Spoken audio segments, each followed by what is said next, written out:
علمتنا إنك أنت العليم الحكيم ولا حول ولا قوة إلا بالله العلي العظيم أما بعد اللهم أصلح قلوبنا اللهم أصلح قلوبنا وأزل عيوبنا وتولنا بالحسنى وزينا بالتقوى واجمع لنا خير الآخرة والأولى warzuqna ta'ataka ma amqaitana.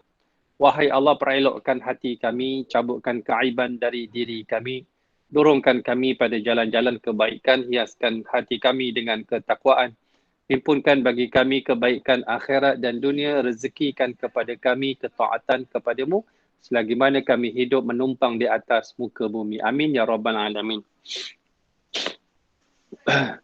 Ya, saya hormati lagi saya kasihi sahabat dan sahabiah, muslimin dan muslimat yang dirahmati oleh Allah Subhanahu wa taala. Pertama dan selamanya syukur kita dihimpunkan dengan himpunan yang cukup baik pada waktu yang cukup baik. Pada waktu 9.30 pukul 10 ini, kalau kita kira waktu duha itu, waktu duha ni kita kira mudah dia ialah bila syuruk, bila terbit matahari, dia tulis syuruk tu terbit matahari. Setengah jam lepas daripada terbit matahari, itulah bermulanya waktu duha. Dan duha ni punya panjang, setengah jam daripada sebelum zuhur pun ada lagi duha. Tetapi waktu 9.30 pukul 10, ini waktu yang paling afdal untuk solat sunat duha. Sebab tu saya kata dia waktu yang paling afdal dan paling baik. Kita sambung perkongsian kita dalam muka surat 38 di bawah sana. Tajuk orang mukmin meninggal dunia dengan wajah berkeringat. Dengan wajah berkeringat, maksudnya berpeluh. Rasulullah SAW bersabda, Al-mu'minu yamutu bi'araqil jabin. Al-mu'minu yamutu bi'araqil jabin. Ada yang menyebut al-mu'min, mautul mu'min bi'araqil jabin. Juga maksudnya sama. Orang mukmin akan meninggal dunia dengan wajah yang berkeringat. Dengan wajah yang berkeringat, maksudnya berpeluh. Ini antara salah cara ataupun tanda-tanda orang yang matinya baik, iaitu dahinya berpeluh, mukanya berpeluh. Terkadang kita tengok ada orang, sebab orang ni mayat ni bila kita mandikan dia, kita akan lap dia sebelum kita kafan.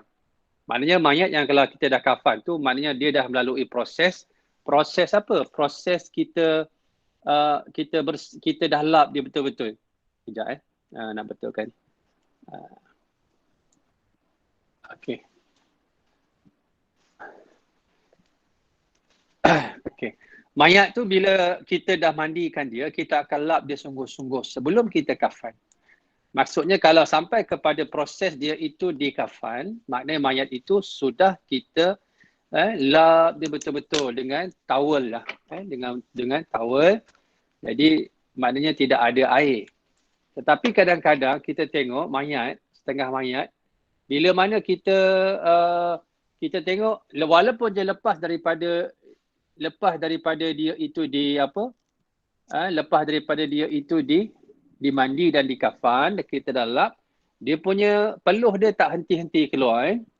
Kadang-kadang ketika nak masuk dalam liang lahat, peluhnya masih lagi mengalir. Ini antara benda-benda yang kita tengok dalam video-video yang kita boleh tengok orang mati syahid. Subhanallah. Kita tengok orang mati syahid masa dekat Syria dulu. Masa kat Palestin, ketika dibom, ketika ditembak. Mayatnya kita tengok, mayat dia. Antaranya betul kata Nabi SAW, mautul mu'min bi'arakil jabin. Orang beriman itu matinya dalam keadaan cantiknya, peluhnya terpercik keluar. Peluhnya mengalir keluar. Ini antara tanda-tanda mati yang baik. Mati yang baik. Hatta ketika kita nak letak dalam liang lahat, peluh dia masih keluar. Sungguh pelik, dan cukup menghairankan. Inilah tanda-tanda benda yang Allah tunjukkan. Salman Al-Farisi, ini sahabat Nabi, menceritakan, aku mendengar Rasulullah SAW bersabda, perhatikanlah kepada keadaan mayat ketika meninggal dunia. Apabila keringatnya menitis, air matanya keluar, dan suara atau nafas panjangnya keluar dari hidung, maka itu merupakan rahmat yang diturunkan Allah Subhanahu wa taala kepadanya. Orang yang meninggal dunia dengan mendengkur seperti dengkuran unta yang tercekik. Kulitnya menjadi gelap dan dari sudut mulutnya keluar buih. Maka itu merupakan azab yang diturunkan Allah Subhanahu Wa Taala kepadanya. Hadis riwayat Abu Abdullah At-Tirmizi dalam Nawadirul Usul. Dalam kitab Nawadirul Usul. Jadi dalam hadis ini Rasulullah menyebut 3 tanda mati yang baik. Ditambah pertama kita dah bincang iaitu apabila air matanya mengalir.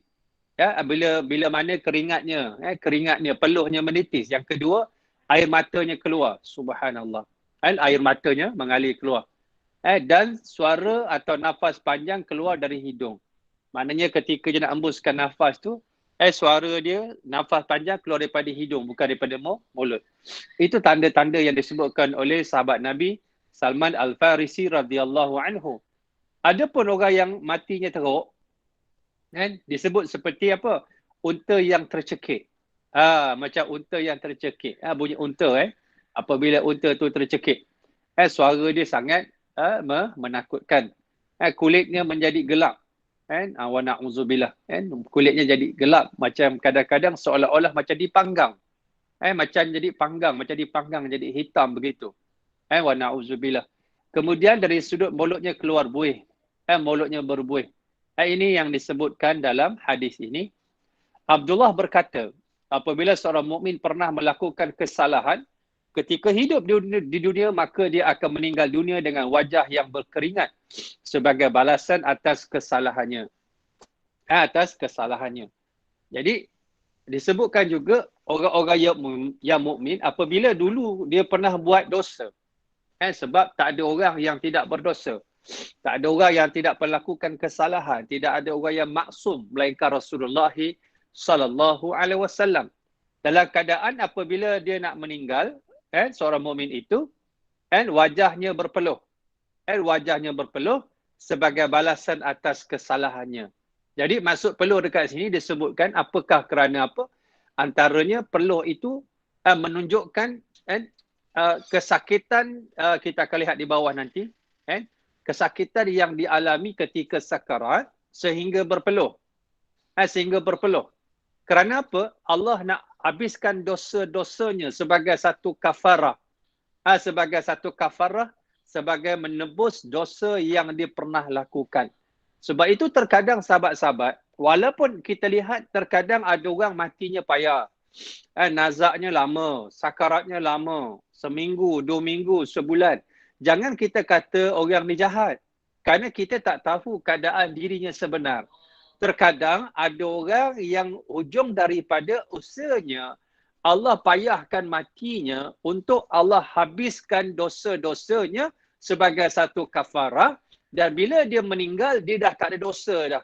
Dia pergi ke alam barzah dalam keadaan dosa-dosanya sudah Allah cuci dengan cara Allah sakitkan matinya. Allahu Akbar. Faham ni? Dengan cara Allah matikan sakitnya juga, itu sebahagian daripada kaedah penyucian dan pembersihan dosa. Penyucian dan pembersihan dosa. Lalu, sehingga apa? Sehingga keringatnya atau peluhnya menitis. Sehingga keluar peluhnya. Sebab itu kita ni sahabat-sahabat, bila kita buat kerja yang berat, bila kita buat kerja yang kasar, nescaya dia akan keluar peluh. Begitu juga sebagai tanda kepada orang yang beriman juga, bahawa hasil daripada penat dia bekerja sehingga menghasilkan peluh. Itu juga sebagian daripada ulama mengatakan, peluh itu sebagai tanda bahawa orang beriman itu sudah penat bekerja di atas muka bumi. Sehingga nak meninggalnya, peluhnya mengalir di dahi. Sebagai tanda dia sudah penat bekerja sebagai hamba kepada Allah. Lalu Allah membalas tanda tersebut sehingga mengalirlah keringat ataupun peluh di dahinya. Subhanallah. Lalu, beberapa ulama berpendapat bahawa keringat yang keluar dari wajah orang mukmin yang meninggal disebabkan perasaan malu terhadap Allah Subhanahu Wa Taala akibat dosa yang dilakukannya, kerana tubuh bahagian bawahnya telah mati dan yang dapat bergerak serta mempunyai kekuatan hanya tubuh bahagian atasnya. Pada saat itulah kelihatan perasaan malu di matanya. Sesungguhnya keringat yang keluar tersebut Maaf adalah Ustaz, rahmat. tak jelas. Ha? Tak dengar. Macam berbisik. Yang lain dengar tak? Hello? Kami clear. Dengar. Kita orang dengar clear. Okey, tak apa. Tak apa. Telefon tak jelas. Dengar clear. Clear Ustaz, ada. teruskan Ustaz. Okey.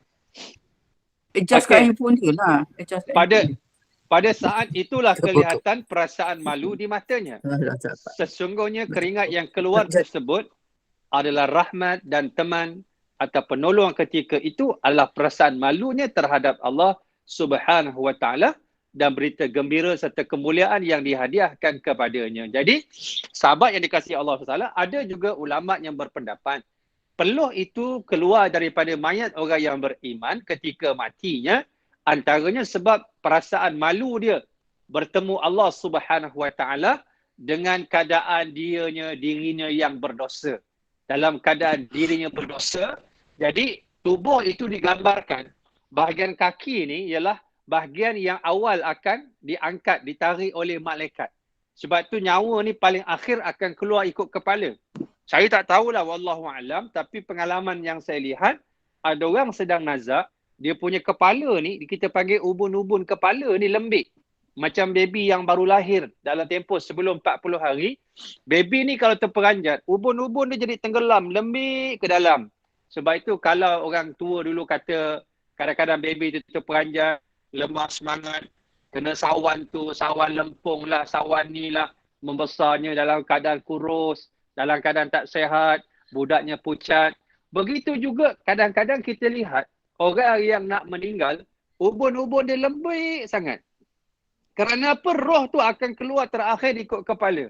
Sebab tu digambarkan dalam kitab, dalam kitab rahsia. Ada something wrong. Dalam kitab rahsia kematian ini, dalam kitab rahsia kematian ini, dia juga disebutkan bahawa bahagian kepala inilah yang masih berbaki apabila roh itu ditarik daripada kaki bawa ke atas dan muka itu menggambarkan dia itu malu kepada Allah. Cara dia, expression dia kepada rasa malu dia, air mata dia mengalir. Dalam keadaan itu sebagai balasan di atas gambaran bahawa dia orang yang baik, ada perasaan malu. Dan begitu juga, ada juga ulama berpendapat mengalir air matanya juga dan juga perlu kerana malu dia. Kerana apa malu dia? Kerana amalan dia tak banyak ketika matinya juga disebutkan oleh ulama. Jadi dalam keadaan ini ada beberapa version atau pendapat. Arti kata lain itulah gambaran. Kita dalam ketika kita hidup, bila kita nak bertemukan dengan seseorang yang kita anggap orang yang kita hormat, yang kita malu ataupun orang yang lebih tinggi daripada kita, tentu ada perasaan-perasaan begini. Perasaan tak selesa, perasaan malu, perasaan resah gerisah. Terkadang orang yang malu dekat dunia, terlalu malu boleh membawa kepada berpeluh. Terlalu malu boleh membawa kepada berpeluh yang cukup banyak. Sebab itu tanda tak selesa dia kepada orang yang dia kasih atau orang yang dia takut atau orang yang dia muliakan. Apatah lagi ketika dia meninggal dunia, dia berhadapan bermuamalah dengan malaikat Allah dalam keadaan dia dapat melihat perkara-perkara yang dahulu dia tak dapat tengok. Lalu perkara-perkara ghaib ini Allah bukakan hijab, lalu dia boleh melihat tengok malaikat. Dia boleh melihat keadaan dirinya. Apatah lagi bila melihat keadaan dia dimuliakan oleh Allah, sedang kat dunia dia bukan siapa-siapa pun. Nak sebutnya dia orang biasa je. Kadang-kadang dia sendiri merasakan aku amalan tak banyak. Sembayang pun bangun malam pun malas. Aku zikir pun tak banyak. Sedekah pun RM1 hari Jumaat dekat masjid. Tiba-tiba Allah muliakan keadaan dia ketika dia mati, terasa malunya dengan amalan dia, dengan dosanya di hadapan Allah. Lalu termeciklah ke peluh-peluh di dahinya.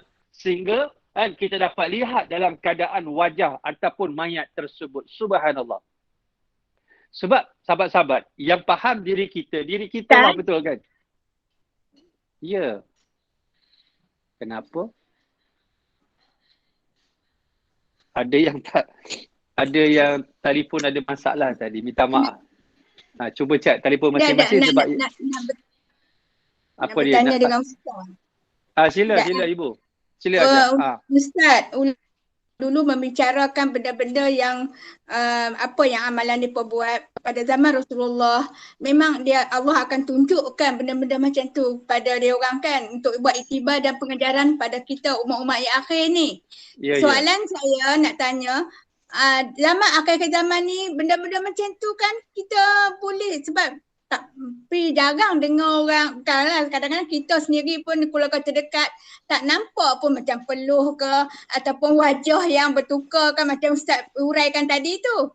Maknanya di zaman akhir ni memang tak akan apa orang kata tak ditunjukkan pada kita ke Ustaz? Untuk pengajaran pada orang yang hidup lah. Yang mati tu kan tak tahu dah. Tak maaf Ustaznya mencelah. Tak apa. Terima kasih Ibu kepada yang bertanya tu. Hajar. Sebenarnya sahabat-sahabat dikasihi oleh Allah Subhanahu Wa Taala, tanda-tanda ini sentiasa ada sampai hari kiamat. Bahkan pada zaman moden ini masih lagi ditunjukkan oleh Allah Subhanahu Wa Taala. Sebab tu ajar tadi saya sebutkan pada hari ini kita tengok video-video yang ada dalam YouTube, kisah macam mana orang Palestin mati syahid, kisah orang Syria mati syahid.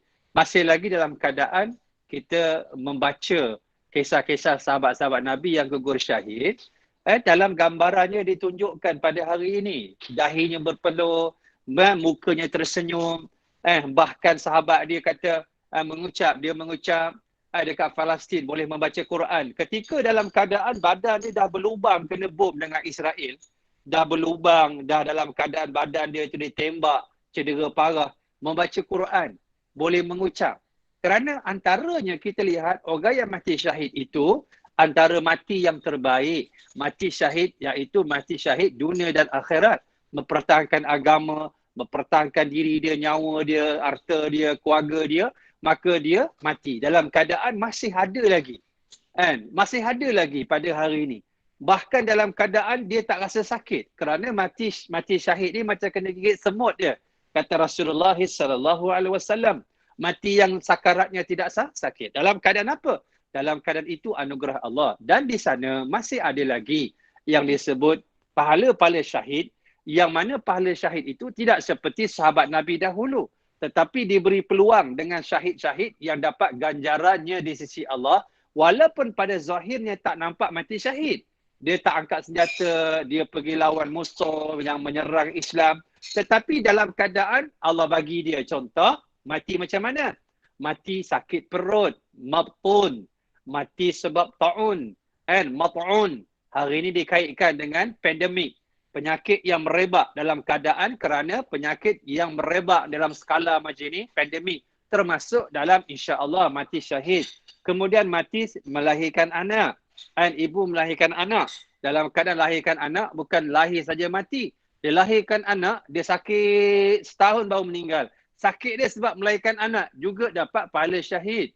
Apa yang dapat diperolehi oleh orang-orang yang mati syahid berperang. Mati gempa bumi kena empat, mati terbakar, mati lemas. Ini semua perkara-perkara yang Allah berikan di akhir zaman. Erti kata lain masih ada. Yang kedua saya nak sebut, kalau orang tu mati tak ada tanda, saya nak sebut sebab tadi dah ditanya, tak ada tanda peluh dia mengalir, di dahi tidak ada tanda air mata dia keluar, bukan bermakna dia mati tidak baik.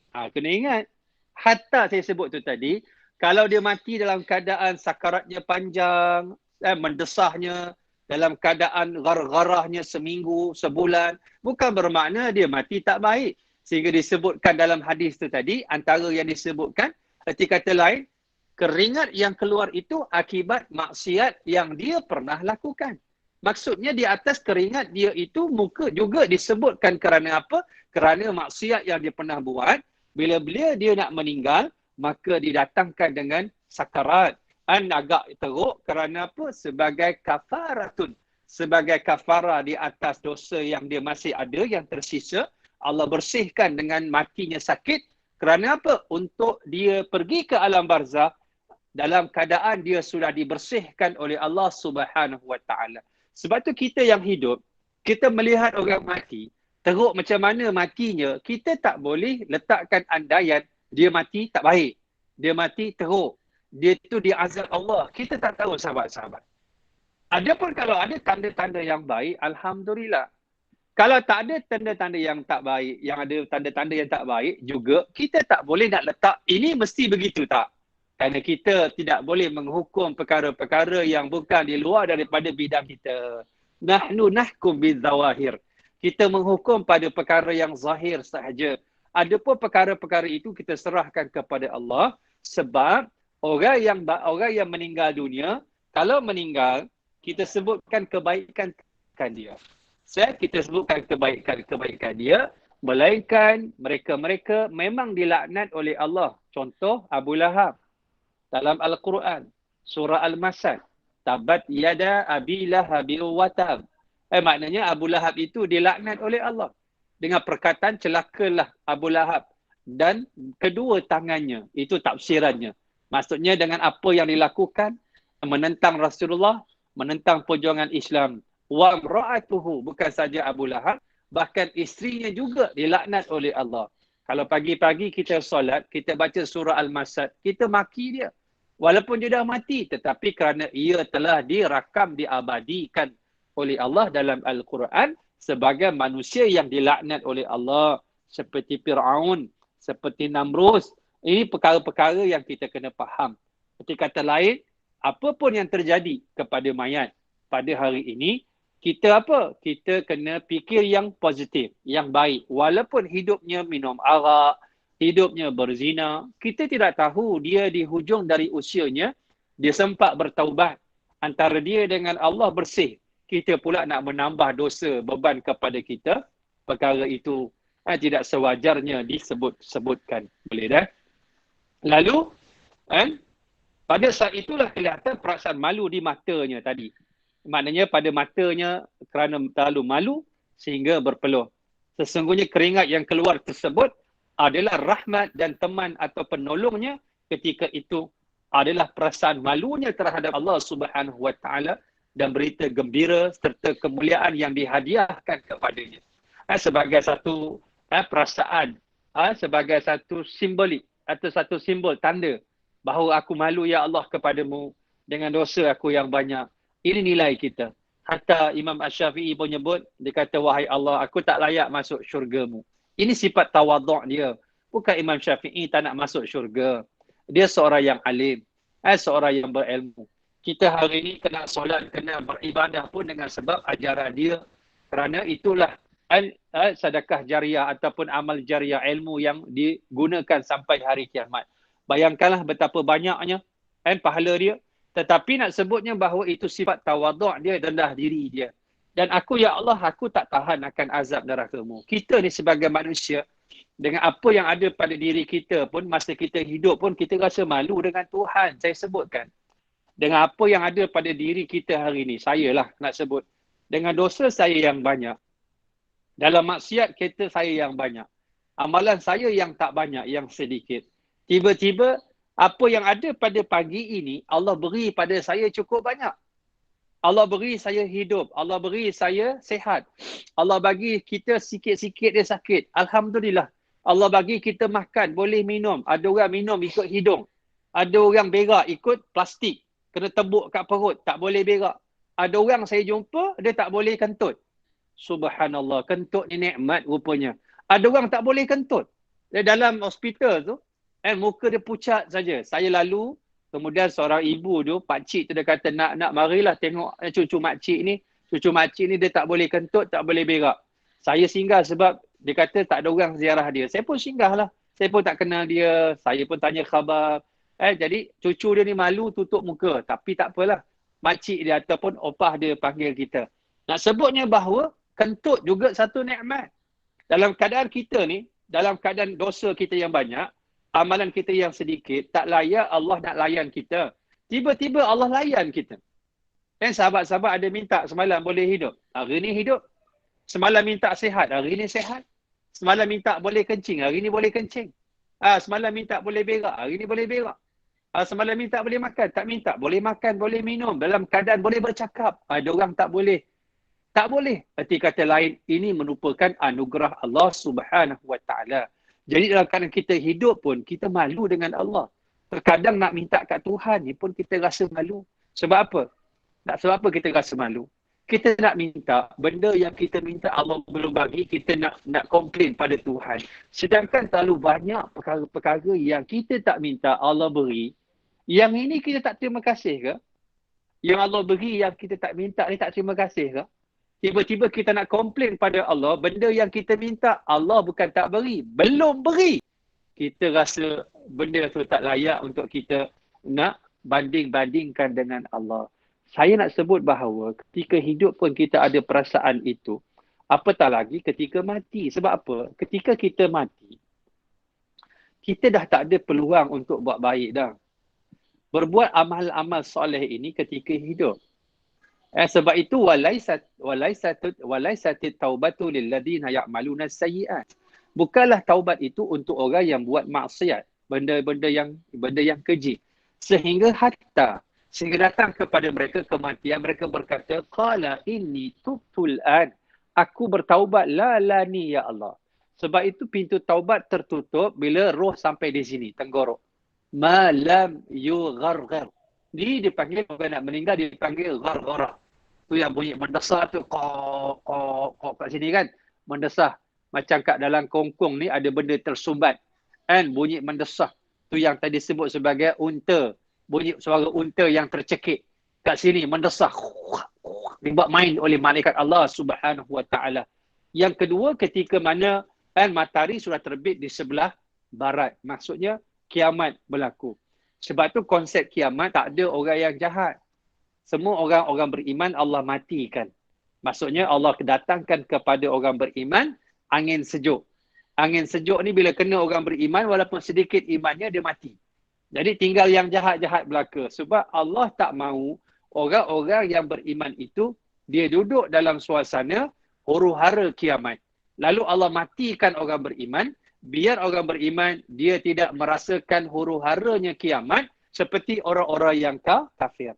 Sebab itu sahabat-sahabat dalam arti kata lain, bila mana kita mati, kita tak boleh lagi menambah amalan kita, tiba-tiba Allah entertain kita. Allah layan kita elok-elok. Allah layan kita baik-baik. Maksudnya, malulah kita. Sebab tu kita hari ini sebagai manusia, kita kata orang tu, kita cerca orang tu, tiba-tiba jiran yang kita kata, yang kita cerca, kadang-kadang kita sihir dia, kita santau dia, dia datang rumah kita, bawa masakan, bermanis muka, dia senyum dengan kita, dalam keadaan dia pun tahu kita ni buat dia. Dia tahu kita tak suka dia. Kita sebagai orang yang jahat ni, apa perasaan kita? Kita akan terkesima. Begitulah kita kepada Allah. Dalam keadaan Allah perintah banyak benda kita tak buat, Allah larang banyak benda yang kita buat, tiba-tiba Allah layan kita dengan begitu baik. Malunya kepada Allah, tandanya peluhnya terpercik keluar kerana terlalu malu dengan layanan daripada Allah, first class punya layanan. Bila masuk dalam kubur, dalam keadaan kubur first class, layanan first class, makanan minum first class, cara yang kita tak boleh gambarkan dalam keadaan siang dan malam, pagi dan petang, dibukakan satu pintu menuju kepada syurga Allah. Maknanya orang masuk alam barzah ni, dia dah nampak syurga dah bagi yang baik mengikut sepotong hadis yang sahih. Maka dia dalam keadaan yang tenang, dibukakan satu pintu. Pintu ni dia boleh tengok syurga pagi dan petang dan diluaskan kuburnya sesayup mata memandang. Kalau kita naik kapal terbang kan, kita naik tengok awan yang putih. Kita tengok awan yang putih, kadang-kadang warna dia biru. Kita tengok macam tak ada sepadan. Kalau macam itulah keadaan kubur kita, agak-agak macam mana sahabat-sahabat? Allahu Akbar. Rumah kita sekarang katak pun, kita duduk kat rumah sampai tak nak keluar pergi masjid, tak nak keluar pergi surau, tak nak keluar. Seronoknya duduk dalam master bedroom kita. Dalam keadaan master bedroom kita sekarang katak. Kita duduk short dengan airconnya. Bagaimana kalau sesayup mata memandang? Kita tengok kat bawah kapal terbang tu, laut yang biru. Kita tengok nun jauh di sana. Seolah-olah tidak ada sempadan. Bagaimana kalau itu gambaran yang Allah berikan kepada orang yang beriman. Apabila dia masuk dalam alam barzakhnya, maka layanannya, maka sayugia, maka begitulah kita rasa malu kita di hadapan Allah. Maknanya saya buat gambaran, rasa malu kita kepada manusia pun bukan kepalang. Apatah lagi malu kepada Tuhan manusia, iaitu Allah Subhanahu wa Ta'ala. Dalam hadis yang diriwayatkan oleh Ibnu Mas'ud dinyatakan keringat yang keluar dari wajah orang mukmin ketika meninggal dunia merupakan balasan dosanya yang masih tinggal padanya. Maksudnya yang sama macam syarahan di atas. Dia masih ada lagi sisa dosa, lalu matinya sakit, lalu sakaratnya sakit. Kita tak tahu kadang-kadang apa yang dialami oleh orang nak mati.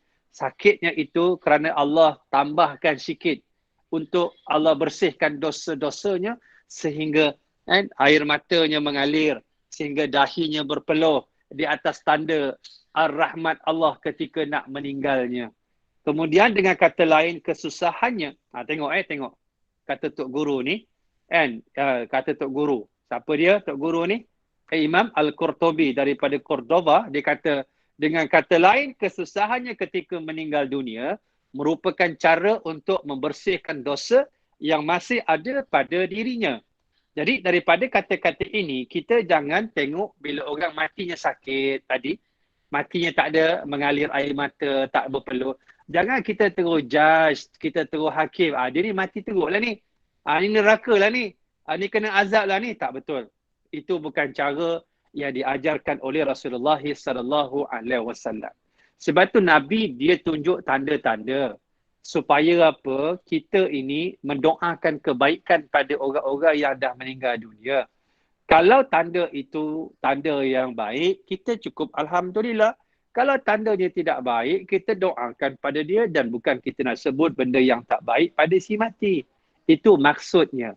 Sebab tu kita kena pandai mengolah diri kita.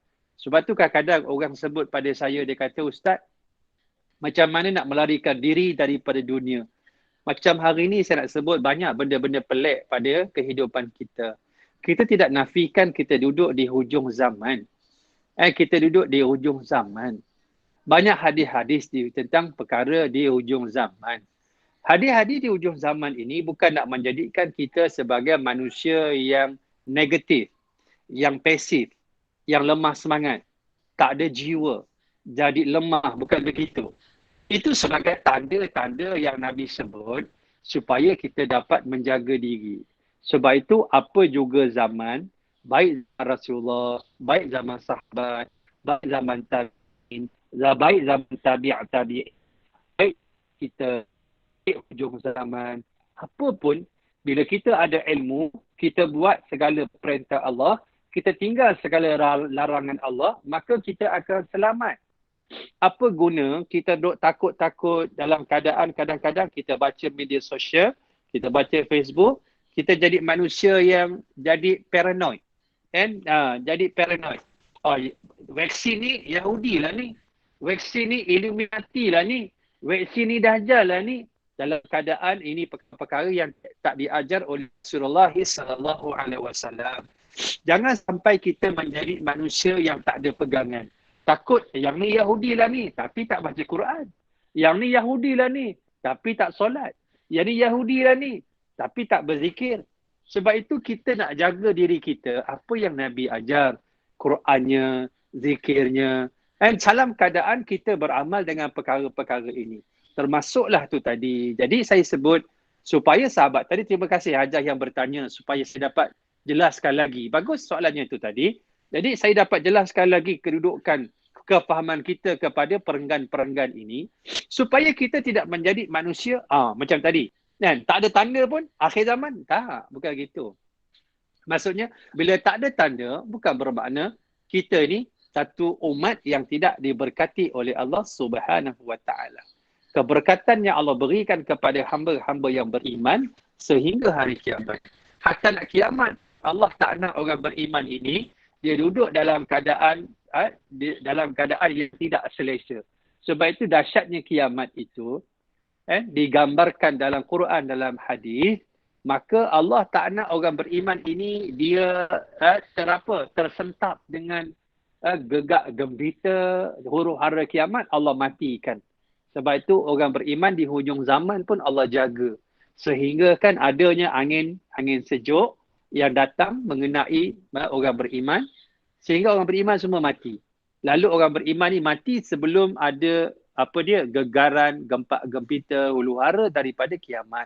Lalu ini cara Allah menyelamatkan orang yang beriman. Subhanallah. Kemudian kita masuk lagi dalam tajuk seterusnya. Cara roh keluar dari jasad orang mukmin dan orang kafir. Rasulullah sallallahu alaihi wasallam bersabda, "Inna nafsal mu'min takhruju rashhan wa inna nafsal kafiri tasilu kama takhruju nafsul himar wa innal mu'mina la ya'malul khati'ata fayushaddadu biha alaihi 'indal mauti yukaffar biha wa innal kafira la ya'malul hasana wa yusahhalu alaihi 'indal mauti liyuzza biha. Nabi kata roh orang mukmin dicabut secara perlahan-lahan. Cara perlahan-lahan. Allah sebut dalam Quran surah An-Nazi'at, wan nazi'ati. Allah sebut dalam surah An-Nazi'at, wan nasyitati nashta. Perkataan wan nasyitati nashta. Allah sebut dengan perkataan bagi orang yang kafir, wan nazi'ati. Perkataan nazak, nun zai ain, naza'ani, nazak cabut. Wan nazi'at yang cabut. Malaikat maut yang cabut. Bila dia rentap tu dengan rentapan yang saya sebut cukup menyakitkan. Paling-paling rendah, paling-paling ringan, macam duri kawat tu yang digunakan oleh polis buat roblox tu. Duri kawat tu dimasukkan dalam mulut ini, bergulung dalam perut ini, ditarik, dikeluar, ditarik, direntap, dimasuk, direntap, terkoyak rabak mulut, kerongkong perut, tertinggal dan melekat apa yang melekat. Tetapi bagi orang beriman disebut wanasyitati nashta, dengan lemah lembut ditariknya. Ini cara malaikat. Kemudian sedangkan roh orang-orang yang kafir dicabut dengan paksa, seperti mencabut roh keledai. Seperti keledai, bunyi keledai yang menakutkan. Keledai ni bunyi dia ni tak berapa comel. Yang tak sangat yang mana kalau kita tengok cara apa yang dikatakan suara dia yang tak berapa comel, kita dengar pun tak sedap. Antara suara yang tak disukai oleh Allah Subhanahu wa taala, keledai lah. Dan suara yang disukai oleh Allah ialah suara antaranya suara bunyi orang bertaubat. Orang memohon, ya Allah, bangun malam kan, dia menyebut, Allah suka suara itu. Antara lagi suara yang Allah suka, suara bunyi ayam. Ayam ni antara binatang yang Allah suka. Tengok ayam, apa kerja ayam? Bangunkan orang subuh kan. Kalau kat kampung bunyi maksudnya subuh dah, pagi dah. Bunyi ayam kampung. Lah ni tak dengar. Nak ceritanya ayam ni bangunkan orang. Cuma ayam tu tak sembayang lah. Tapi nak sebut macam ayam tu pula, dia pakai alarm clock pula. Dia tahu pukul berapa. Subhanallah. Dan orang mukmin yang selama di dunia pernah melakukan kejahatan, tengok ni, akan mengalami kesukaran ketika akan meninggal dunia sebagai bentuk kafarah atas kesalahan yang pernah dilakukannya. Tengok walaupun dalam keadaan orang mukmin meninggalnya dalam keadaan yang baik, tetapi di sana ada orang mukmin yang dia ada buat maksiat. Lalu disebutkan oleh Nabi sallallahu alaihi wasallam, wa innal mu'mina la ya'malul khati'ata fayushaddadu biha alaihi 'indal mauti. Lalu ada pun orang yang beriman, orang mukmin, tiba-tiba dia ada kesalahan, lalu disusahkan, fayushaddadu biha alaihi 'indal maut. Lalu disusahkan matinya. Lalu dia tu orang beriman, kita tahu dia orang baik, tetapi mungkin di sana ada kesalahan-kesalahan dia di sisi Allah. Allah bersihkan dia dengan cara apa? Allah sakitkan matinya sebagai kafarah. Sebab itu jangan letak dalam diri kita, nampak orang mati sakit je, mati teruk, kita letak bahawa dia mati kena azab. Jangan. Dia mati tak baik, jangan. Kerana di hujung daripada hidupnya milik Allah Subhanahu wa taala. Saya sebut Mona Fendi kan. Dia bunuh orang. Dia bunuh orang di kerat-keratnya. Dia hukum gantung. Kalau ketika nak digantung, dia mengucap, dia bertaubat, bersih dosanya. Kan? Amin Ma'unah, dihukum gantung. Kan? Amin Ma'unah. Kan? Abang dia tu kawan saya. Pernah belajar dulu sekali. Pernah belajar dulu. Abang dia cerita kat saya ketika Amin nak dihukum bunuh. Kan? Maknanya sehari sebelum dihukum bunuh, dia digantung waktu subuh. Jadi hari sebelumnya, mak dia dengan isteri dia, dengan anak dia. Kan? Anak dia. Pergi ziarah dia dekat penjara. Ketika nak digantung esok, kita dah tahu esok kita kena gantung. Kan? Amin nak makan pun tak boleh dah. Kita dah tahu besok kita mati. Kita dah tahu kita mati 4 petang ni. Kita tak naklah makan. Tak naklah Mercedes. Tak naklah duit. Tak naklah shopping. Tak naklah emas lagi. Kita tahu kita nak mati. Kita nak bertaubat sajalah. Ini gambaran dia. Abang dia cerita kat saya. Abang dia pun dah meninggal dunia lah. Al-Fadil Al-Ustaz. Dan abang dia pun orang baik. Nak sebutnya, ketika mana dia itu kalau digantung, kemudian dia itu bertaubat. Sebelum digantung dia mengucap, bersih dosanya. Macam Saddam Hussein. Kita tahu dia ni pemimpin yang zalim. Banyak ulama dibunuh. Banyak bunuh orang. Dan ini dia Saddam Hussein. Nak sebutnya, dia ni sosialis. Maknanya pahaman sosialis. Ini Saddam Hussein. Tetapi ketika nak digantung, kalau dia mengucap, kemudian dia meninggal dunia, kalau dia bertaubat pada Allah, bersih dosanya. Cuma kita ni tak tahu lagi bila kita boleh meninggal dan cara macam mana. Sebab itu kita tak boleh nak baca. Kita tidak boleh nak membaca. Maksud saya ialah kita sendiri ni tak boleh nak membaca macam mana keadaan diri kita. Sebab itu pada zahirnya kita baca surat khabar, kita tengok yang ni mati kena gantung, yang ni matinya kena hukum bunuh. Tetapi hakikat ni kita faham tak? Kita tak faham. Sebab itu bersangka baik pada orang, pada perkara yang kita tidak tahu kan lebih selamat. Kita tak tahu tentang orang, kita pula sibuk-sibuk nak masuk dalam urusan orang. Kemudian kita pula menambah lagi asam garam dia, ajinomoto dia. Sedap pula sebut perasa, tambah lagi perisa ni. Itu bukan sifat kita. Lalu itu digambarkan oleh Rasulullah SAW. Sedangkan tengok, menariknya kat hujung hadis ni, apa kata Nabi? Sedangkan orang kafir yang pernah melakukan perbuatan baik di dunia akan mendapat kemudahan ketika akan meninggal dunia sebagai bentuk balasan atas kebaikan yang pernah dilakukannya. Hadis daripada riwayat Abu Nuaim. Nabi kata di ujung, wa innal kafira la ya'malul hasanata wa yusahalu alaihi indal mauti liyuzza biha. Adapun ada orang kafir dekat dunia, walaupun dia kafir, dia ni buat amal-amal yang baik. Contohnya dia suka sedekah. Kita tengok ramai orang-orang suka bersedekah. Orang bukan Islam. Dia bersedekah dengan jumlah yang cukup banyak. Bagi kita lah, alangkah baiknya kalau kamu Islam. Antara banyak sedekah-sedekah dia. Kita nak tengok pun, kita nak lawan dia pun kita tak mampu. Dia sedekah untuk gempa bumi, juta-juta bukan ribu-ribu ringgit. Tapi dia tak Islam. Tapi jiwa dia itu suka untuk buat kebaikan. Orang macam ini dalam hadis kata, kalau dia mati besok, ketika dia sakarat, Allah permudahkan sakaratnya di atas kebaikan yang dia pernah lakukan ketika hidupnya. Allahu Akbar. Ketika dia hidup, dia buat kebaikan walaupun dia kafir. Apa maksudnya? Kita orang beriman, bila kita Islam, kita buat baik dapat pahala. Orang tak beriman, dia tak Islam, dia buat baik tak dapat pahala. Sebab tu yang menentukan pahala atau tidak perbuatan kita pada kalimah syahadah dia.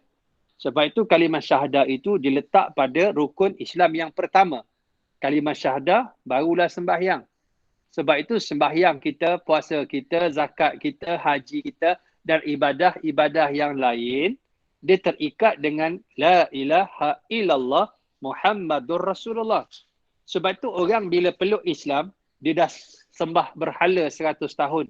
Tiba-tiba hari ni dia peluk Islam. Pagi, dia meninggal petang. Belum sempat mandi, hadas besar, peluk Islam. Belum sempat dia berkhatan. Belum tahu solat. belum puasa, belum tahu baca Quran, tak kenal lagi alif bata. Dia dalam keadaan dia ada la ilaha illallah Muhammadur Rasulullah, dia masuk syurga walaupun dia buat dosa yang banyak dulu 100 tahun, seperti seolah-olah ataibu minaz zambi kaman la zamba lahu, seolah-olah dia bayi yang baru lahir, bersih dia. Dan sebab tu asas dia akidah. Sebab tu orang bila tak ada akidah, amal-amal baik dia itu tak dikira sebagai pahala. Namun orang ini bila dia meninggal, Allah sakitkan matinya untuk Allah apa? Allah mudahkan ketika sakit matinya itu sebagai balasan di atas kebaikan yang dia pernah buat dulu. Sebab tu saya ramai kawan-kawan bukan Islam. Kan dari sudut kebaktian dia, subhanallah. Saya ada kawan dia bekas cikgu. Dia orang Hindu, orang India. Ketika banjir hari tu dekat Pahang, dia ikut kami sekali, geng ustaz, pergi cuci masjid. Dia duduk Gombak ni, Seri Gombak. Pergi cuci masjid yang kena banjir, kena lumpuh. Kena banjir. Sukarela. Dia bukan Islam. Cuci masjid. Dia kata, saya sukalah ustaz, kawan-kawan dengan geng ustaz ini buat kerja-kerja kebajikan. Dia cuci masjid. Orang macam ni kan baik. Tapi kalau ada lagi baik. Nak sebutnya sahabat-sahabat, ada orang macam ni. Ada orang macam ni. Memang Allah jadikan begitu. Sebab petunjuk ini milik Allah. Petunjuk ini bukan milik kita. Kamu tidak dapat memberi petunjuk kepada orang yang engkau kasih. Yang mempertahankan Nabi di zaman Mekah, pak saudara dia bernama Abu Talib. Abu Talib sehingga dia meninggal, dia tidak peluk Islam. Namun dalam keadaan itu, apa dia? Abu Talib itu dia sangat kasih kepada Nabi. Sangat sayang kepada Nabi. Dalam keadaan Allah ringankan dia di atas rasa kasih sayang kepada baginda sallallahu alaihi wasallam. Allah Subhanahu wa taala menggambarkan mengenai pedihnya kematian dalam beberapa ayat berikut ini. Waja'at sakratul mauti bil haqqi dzalika ma kunta minhu tahid. Dan datanglah sakratul maut dengan sebenar-benarnya. Itulah yang dahulunya hendak engkau mengelak. Surah Qaf ayat 19. Maka akan datanglah kepada kita kematian. Sebab itu kita ni waiting list. Sedang menanti giliran kita. Kita ni sedang menanti giliran kita. Maka kita akan mati. Nak mati kita mati. Tak nak mati pun kita mati. Cuma dalam keadaan cepat atau lambat dan bagaimana kematiannya. Kadang-kadang kematian itu berlega di kiri kanan kita. Makanya Allah tunjukkan yang jauh dulu. Allah beri dekat China, Wuhan. Allah bagi dekat US, dekat Italy, dekat Perancis, dekat Turki. Allah datangkan dekat sikit, dekat Singapura, dekat Thailand, Indonesia, dekat Brunei. Allah datangkan sedikit. Dia mari pulaan, kat mana? Perlis, dekat Kedah, dekat Kelantan. Datang lagi dekat Selangor, dekat wilayah. Datang lagi dekat kawasan kita. Dekat Ampang, datang dekat kawasan lokaliti kampung kita, taman kita, datang dekat jiran sebelah kiri kanan kita meninggal. Nama dia COVID-19 datang menyerang. Tiba-tiba Allah datangkan pada diri kita, malaikat maut beri salam, Assalamualaikum warahmatullahi. Malaikat maut beri salam di hadapan pintu rumah kita. Maka datanglah kematian bagi kita. Yang mana kita rasa kematian itu, kita cuba mengelak-ngelak. Lama lagi. Sebab kematian bukan sebab tua. Sebab ramai bayi-bayi lahir mati. Dan kematian bukan sebab sakit. Ada orang sakit. Berwaya-waya kat hidung dia. Doktor kata, Pak Long kamu 2-3 hari matilah. 3 tahun tak mati-mati. Yang mati doktor yang kata, Pak Long kita mati tu. Nak sebutnya apa? Kematian itu bukan sebab sakit. Bukan sebab kita ini apa dia? Sebab kita sihat. Antaranya kerana kita sampai kepada masanya kita akan pergi meninggalkan dunia yang fana ini. Wa man azlamu mimman iftara 'ala Allah kadhiba aw qala uhiya ilayya wa lam yuha ilayhi shay'un wa man qala sa'unzilu mithla ma anzala Allah walau tara idz zalimuna fi ghamratil maut wal malaikatu basitu aydihim akhriju anfusakum al-yawma tujzauna azabal huni bima kuntum taquluna 'ala Allahi ghairal haqqi wa kuntum an ayatihi tastakbirun. Dan siapakah yang lebih zalim daripada orang yang membuat pendustaan terhadap Allah? Atau orang yang berkata telah diwahyukan kepadaku, padahal tidak diwahyukan sesuatu pun kepadanya. Dan orang yang berkata, aku akan menurunkan seperti apa yang diturunkan oleh Allah. Maknanya orang-orang yang tak beriman, orang-orang yang berdusta di atas nama Allah, orang-orang yang orang yang memperolok-olokkan, yang memain-mainkan utusan Allah Subhanahu wa taala. Aku juga akan turunkan apa yang diturunkan pada kamu wahai Muhammad. Aku juga diturunkan wahyu ke atasku. Aku juga ada kitab macam kamu wahai Muhammad. Dan ini orang-orang yang mendustakan apa yang dibawa oleh Rasulullah sallallahu alaihi wasallam, sampailah walau tara idz zalimuna fi ghamaratil maut. Dan orang-orang yang alangkah dahsyatnya sekiranya kamu melihat pada waktu orang yang zalim berada dalam penderitaan sakratul maut. Dalam keadaan Allah menyiksa orang-orang yang zalim itu. Siapa yang lebih zalim, sahabat-sahabat? Zalim ni apa benda? Zalim ni letak satu bukan pada haknya. Zalim lah. Zalim ni lawan dia ialah al-adlu, adil. Adil ni bukan sama rata.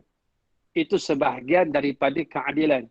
Kalau RM1 bagi seorang separuh 5%. Itu maksudnya sebahagian daripada keadilan. Bukan maksud adil itu sama rata, tidak. Adil itu al-wada'u syai' fi mahallihi. Fi mahallihi. Letak sesuatu pada tempatnya. Mudah faham bahasa kampung. Berikan orang tu hak dia. Sebab tu orang dipanggil zalim itu makan harta anak yatim bukan hak dia. Makan harta orang miskin bukan hak dia. Ambil harta orang bukan hak dia. Mengambil hak Allah itu bukan hak dia. Kerana apa? Dia tidak meletakkan hak dia pada tempatnya. Sebab tu kita ni kalau ada anak 10 orang. 5 orang lelaki, 5 orang perempuan. Tanda kita ni ayah yang adil. Laki-laki belikan songkok hari raya, perempuan belikan tudung. Kalau kita kata ambil konsep sama rata, saya ada anak ustaz 10 orang, 5 laki-laki, 5 perempuan, saya ayah yang adil ustaz. Hari raya saya belikan semua songkok, yang itu namanya goblok, itu namanya.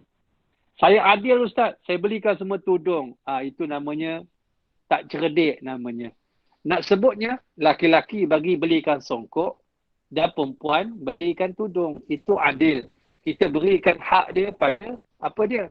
Pada tempatnya. Sebab itu yang paling zalim. Allah sudah dalam Al-Quran.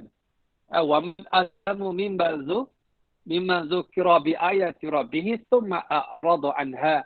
Siapakah yang lebih zalim daripada orang yang telah dibacakan ayat-ayat Allah, telah disampaikan pada mereka pesanan-pesanan Allah, telah dibacakan pada mereka perintah-perintah Allah, lalu mereka thumma a'rada anha, mereka berpaling. Yang bawa tu tadi siapa?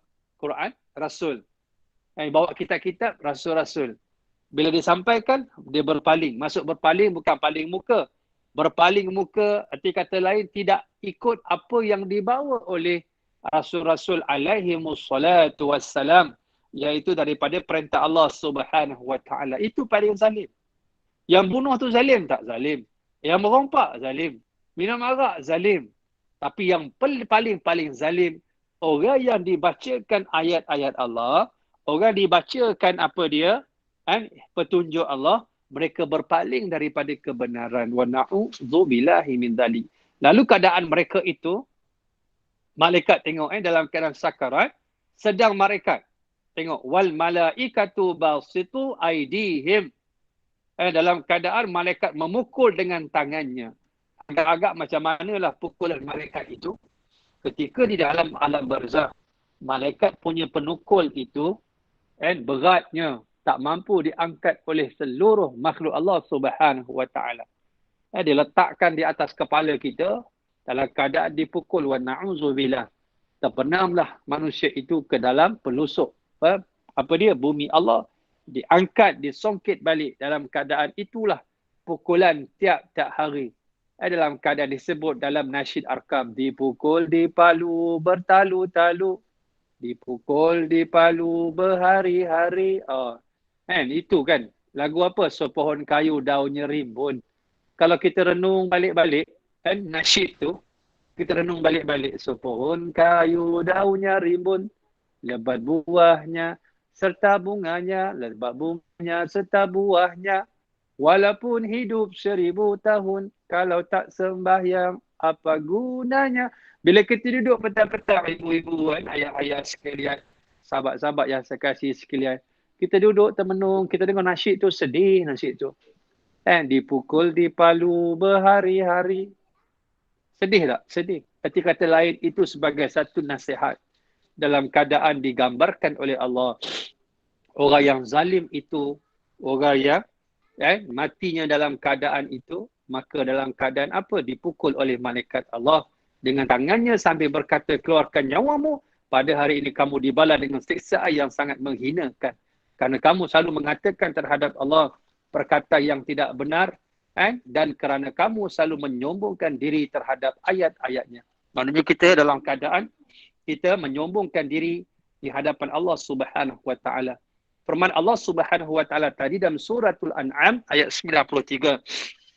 Kemudian Allah sebut lagi, falaula idza balagatil hulqum, maka kalau begitu mengapa tidak mencegah ketika nyawa telah sampai di kerongkong. Hulqum ni ketika nyawa di sini. Nyawa di sini yang kita sebut malam yugharghir itu tadi, ghargharah. Ketika nyawa sampai di sini, maknanya pintu taubat sudah tertutup, dibuat main oleh malaikat Allah Subhanahu wa taala.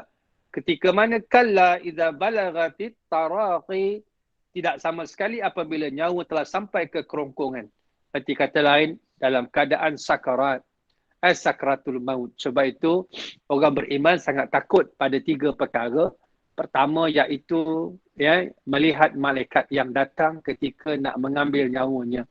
Kedua yang ditakuti oleh orang yang beriman, ini kita bincang, sakratul maut, iaitu karat, sakit ketika mati. Wa na'udzubillah bidzalik ya Allah.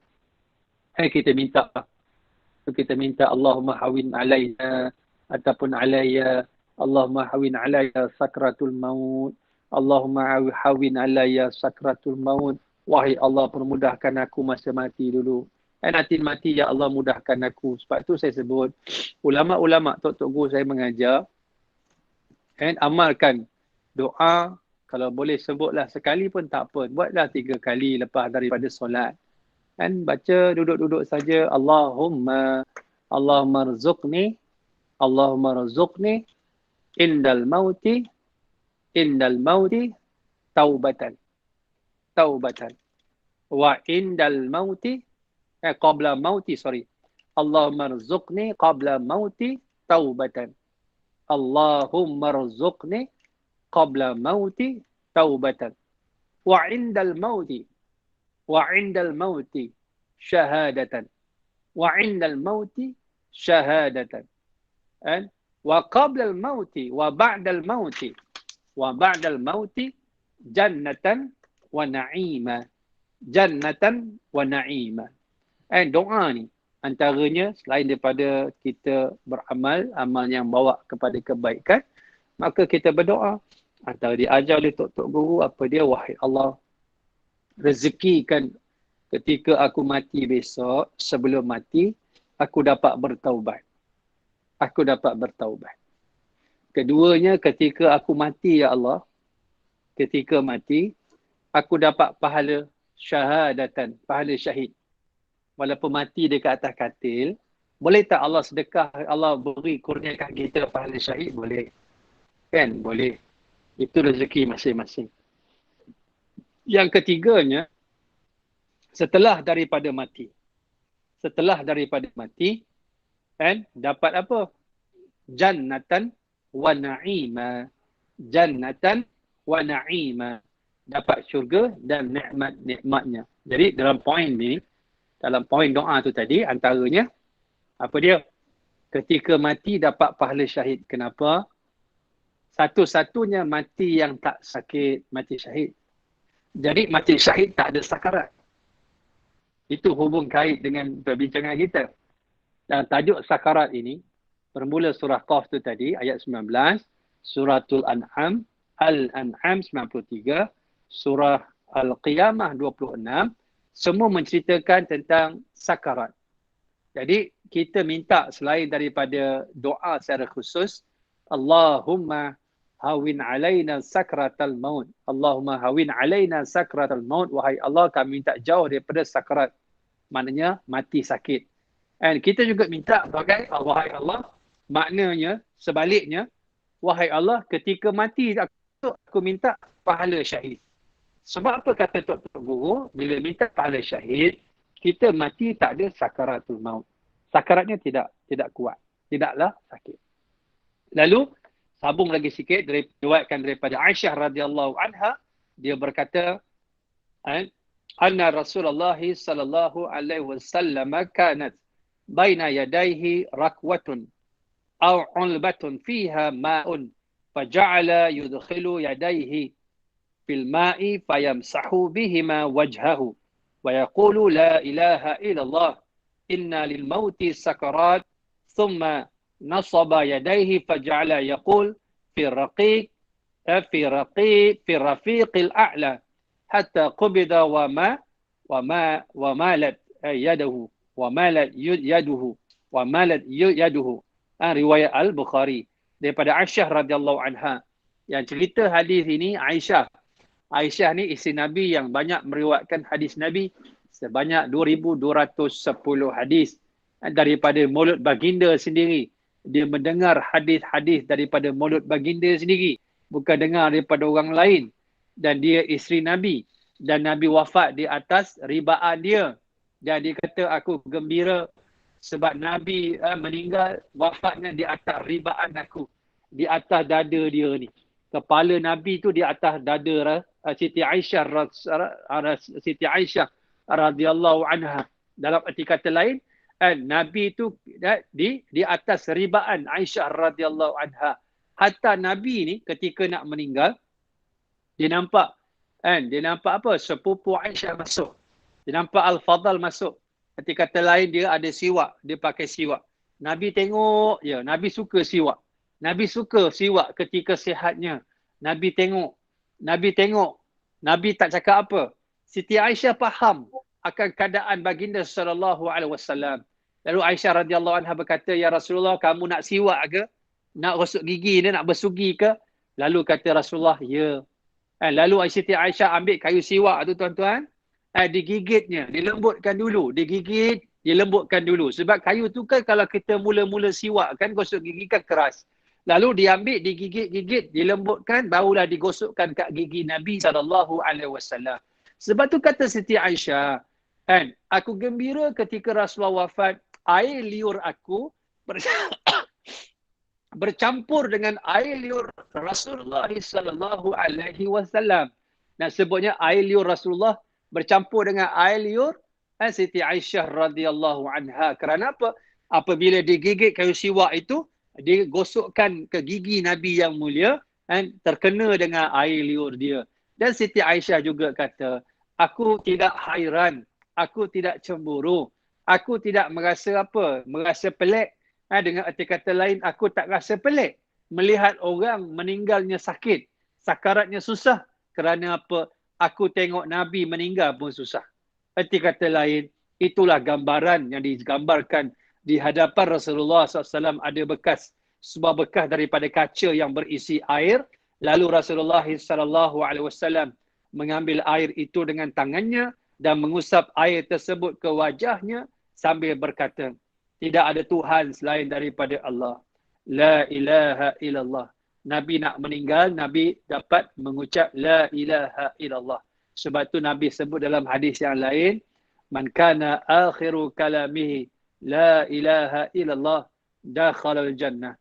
Siapa akhir hidupnya, kalam yang disebut kalimah La ilaha illallah, dia akan masuk syurga Allah Subhanahu wa ta'ala. Inna lil mauti sakarat Kata Rasulullah SAW, sesungguhnya kematian itu memiliki sakarat nazak. Maknanya Nabi nak meninggal pun sakit. Nabi sebut dalam keadaan summa nasaba yadaihi faja'ala yaqul fi rafiqil a'la hatta qubida wa malat yaduhu. Dan Nabi menyebut pada Tuhan yang Maha Pemurah dan Maha Tinggi, sehingga nyawa baginda dicabut dan tangan baginda terjatuh. Apabila rohnya habis, tangan Nabi jatuh. Dalam keadaan Nabi SAW mengusap air, dimasukkan dekat dalam bekas, ada bencana ataupun jug sebelah dia, Nabi masukkan air, Nabi sapukan kat muka dia. Sebab tu sunat bagi kita, kalau ada orang sedang nazak, anak-anak main peranan, ambil air, sapukan muka ayah, sapukan kepala ayah, usapkan, baca bismillah, selawatlah banyak-banyak, Allahumma salli ala Muhammad. Dalam keadaan itu merupakan sunnah Rasulullah SAW. Nabi ajar begitu. Maka kita kena buat begitu. Kita kena ada anak-anak yang soleh, anak-anak yang salihah, yang tahu nak buat apa ketika kita sedang sakaratul maut. Sebab itu dalam hadis yang lain Nabi menyebut, Nabi ambil air tu, dalam hadis ni tak disebut. Hadis yang lain, Nabi sapu muka dia, Nabi menyebut, Allahumma hawin alayya sakratul maut. Allahumma hawin alayya sakratul maut. Allahumma hawin alayya ghamaratul maut wa sakaratul maut. Wahai Allah, aku minta jauh daripada ghamarat. Ghamarat maknanya sakit. Sakarat, nazak. Wahai Allah, aku minta lindung daripada sakit, mati dan nazak. Aisyah radhiyallahu anha berkata, sepatutnya kemudahan mati tidak perlu lagi diinginkan seseorang setelah aku melihat kepada mati yang dialami Rasulullah SAW. Sebab Aisyah kata apa? Patutnya kita ni, kalau Nabi dah wafatnya begitu sakit, kita ni orang biasa ni, maksudnya, kamu janganlah minta lebih-lebih ringan. Keadaan Rasulullah yang orang yang paling rapat dengan Allah pun begitu sakitnya. Nak sebutnya apa? Kita tak boleh menafikan bahawa sakaratul maut itu pasti berlaku dalam kehidupan kita. Cuma bezanya besar atau kecil, banyak ataupun lama ataupun sekejap. Tapi itulah hakikat kematian kita yang tiap-tiap orang akan rasa. Abu Bakar bin Abu Shaybah menyatakan dalam musnadnya daripada Jabir bin Abdullah bahawa Rasulullah SAW bersabda, ceritakanlah kisah tentang Bani Israel kerana mereka mempunyai berbagai jenis perkara yang luar biasa. Rasulullah SAW bercerita kepada kami, ada sekumpulan kaum Bani Israel yang mahu menziarahi kubur. Lalu setelah di sana mereka berkata, alangkah baiknya seandainya kita solat 2 rakaat kemudian memohon kepada Allah Subhanahu wa taala agar sebahagian orang yang mati ini bangkit dari kuburnya dan menceritakan kepada kita tentang kematian. Mereka pun menunaikan solat sebanyak 2 rakaat. Ketika mereka sedang menunaikan solat, tiba-tiba muncul seorang laki-laki yang kepalanya berwarna putih, sedangkan bahagian tubuh yang lain berwarna hitam, dan di antara matanya ada kesan sujud.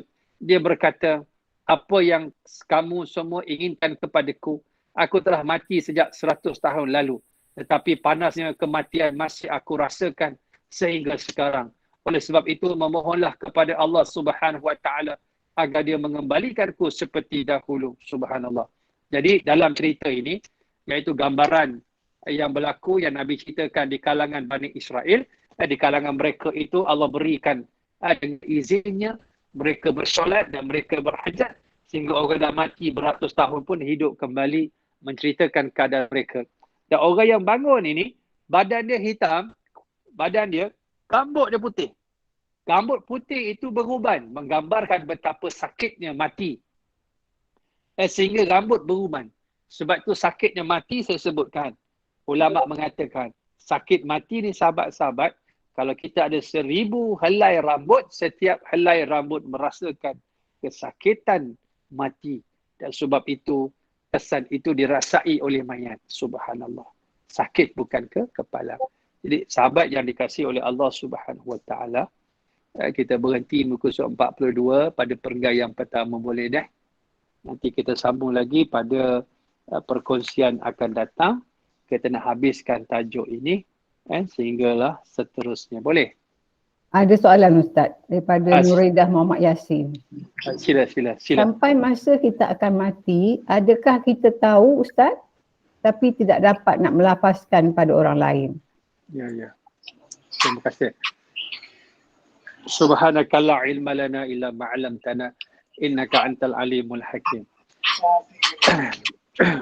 Sahabat yang dikasihi oleh Allah Subhanahu wa taala, sesungguhnya kita ni bila sebut mati, dia merupakan pengalaman individu. Maknanya hanya orang tu saja yang tahu. Sebab itu terkadang kita lihat ada orang nak meninggal dalam 40 hari, ternampak kesan-kesan dia. Yang dalam keadaan orang ni dia tak biasa isap rokok, dia isap rokok. Dia biasa isap rokok 1 hari 4 kotak, 5 kotak, tiba-tiba sebatang pun tak isap. Banyak benda-benda yang kita nampak, ini yang dipanggil buang tabiat. Ataupun kita panggil buang tabiat ataupun buang tabiat dia. Kawan saya yang masa belajar dulu orang Terengganu. Terengganu. Cuma bagi dia, subhanallah.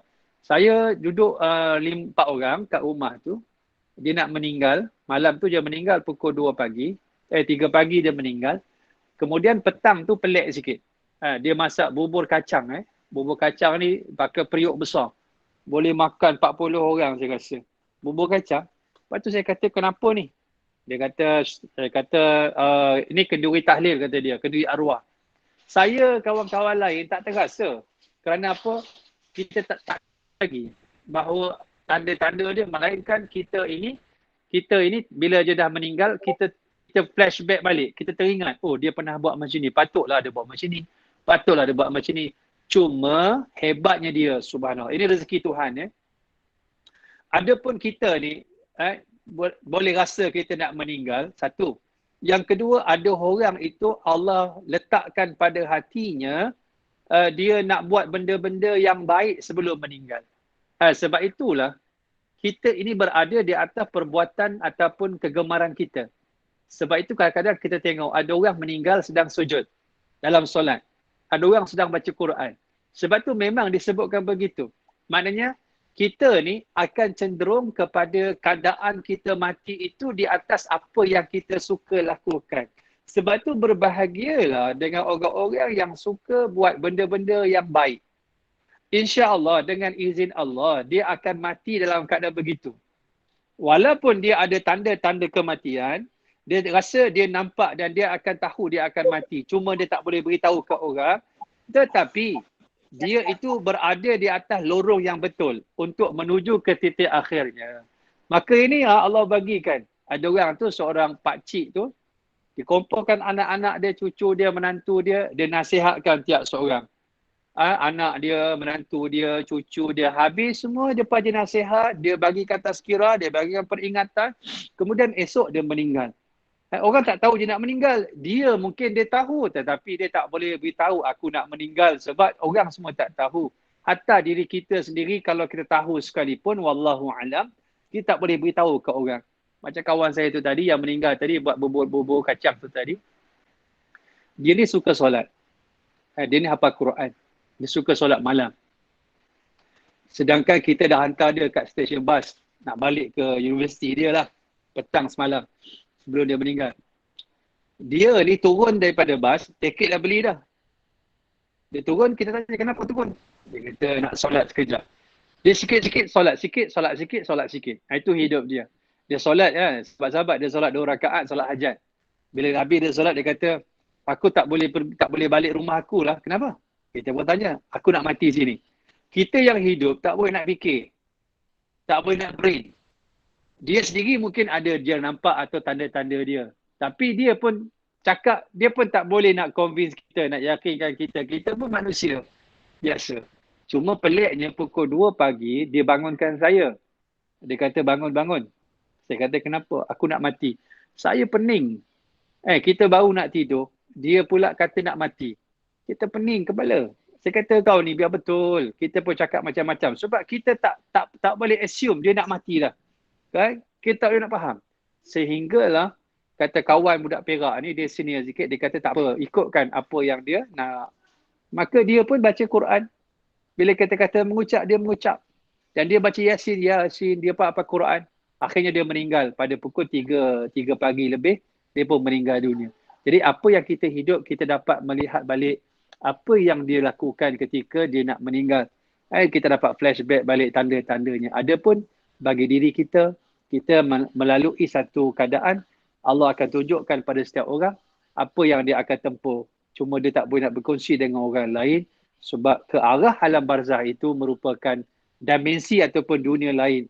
Orang hidup tak boleh pergi ke seberang melainkan dia mati.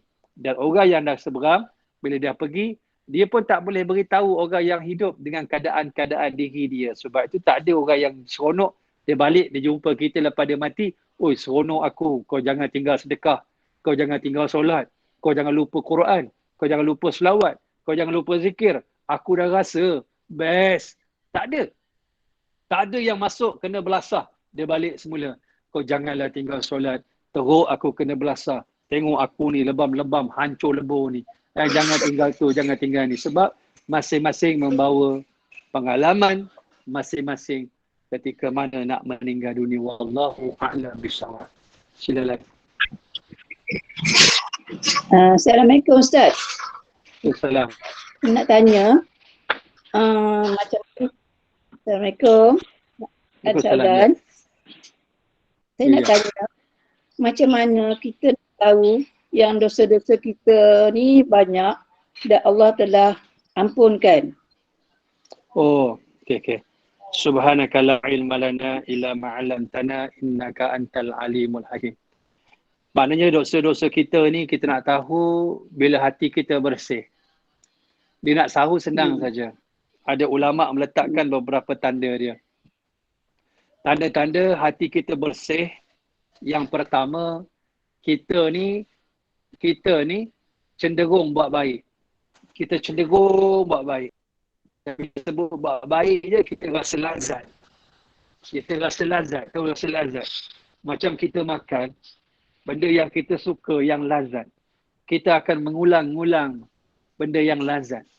Terkadang benda yang lazat itu harga dia mahal. Kita terpaksa meluarkan modal. Dan kita tak rasa berat benda tu. Sebab ada hati bersih. Kita ni mudah meraih segala apa yang Allah berikan pada kita, nikmat-nikmat dia. Yang kedua, tanda hati kita ni bersih, iaitu bila mana taubat kita terima, kata ulama, dia rasa masih ada sisa-sisa dosa. Ni kena faham elok-elok dia. Bukan bermakna kita taubat, kita solat taubat 2 rakaat, kita tinggalkan arak, lepas tu kita rasa lega, aku dah tak ada dosa. Bukan gitu. Maksudnya, bila kita taubatan nasuha, kita bertaubat, setelah kita bertaubat tu, kita rasa masih ada dosa. Kita rasa Allah belum ampunkan kita. Kita rasa taubat kita belum diampunkan oleh Allah Subhanahu wa Ta'ala. Menyebabkan terus bertaubat, terus mengharap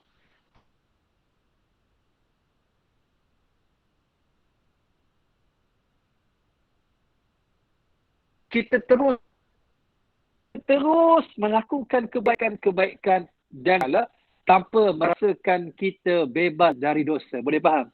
Bahaya tu. Bukan makna bila Allah dah ampunkan dosa kita, kita rasa tak berdosa. Bukan gitu. Itu kena faham elok-elok. Sehingga kan keadaan taubat itu merupakan agenda kita. Sebab itu taubat bukan mesti kita buat dosa. Taubat juga ialah akibat daripada dosa yang diampunkan. Proses taubat itu berterusan sampai kita mati. Ketika kata lain, kita tak melakukan lagi kesalahan kita.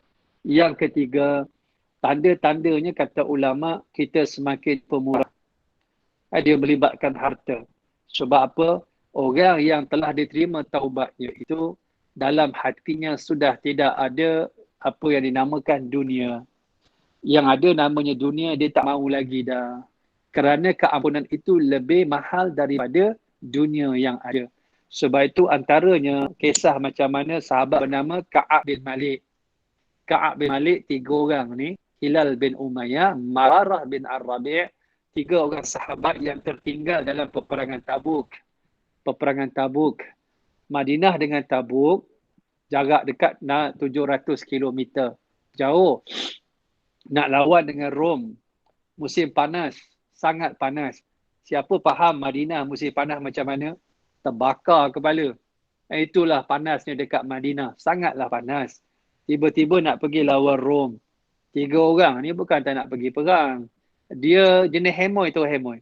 Jenis-jenis slow, pelan-pelan, baru nak cari kuda, baru nak asal pedang, tertinggal.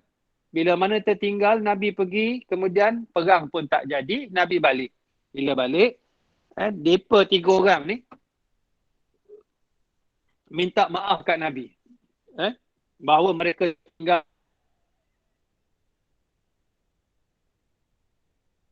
sebab ataupun kecuaian mereka. Lalu Nabi arahkan, tengok hebatnya Islam.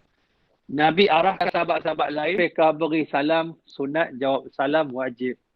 Tiba-tiba Nabi ajar sahabat-sahabat jangan jawab salam 3 orang ni. Seolah-olah memutuskan silaturahim. Kalau mereka ini buat kenduri, jangan datang. Mereka itu nak beli, jangan jual. Mereka jual, jangan beli. Sempitnya dada itu hatta daqat, sehingga disebutkan dalam Al-Quran surah At-Taubah, dada jadi sempit. Macam kita ni tak boleh dah menghirup udara oksigen ni, terpaksa guna ventilation, gunakan mesin. Seolah-olah sempitnya dada, seolah-olah begitu digambarkan oleh Allah Subhanahu wa taala.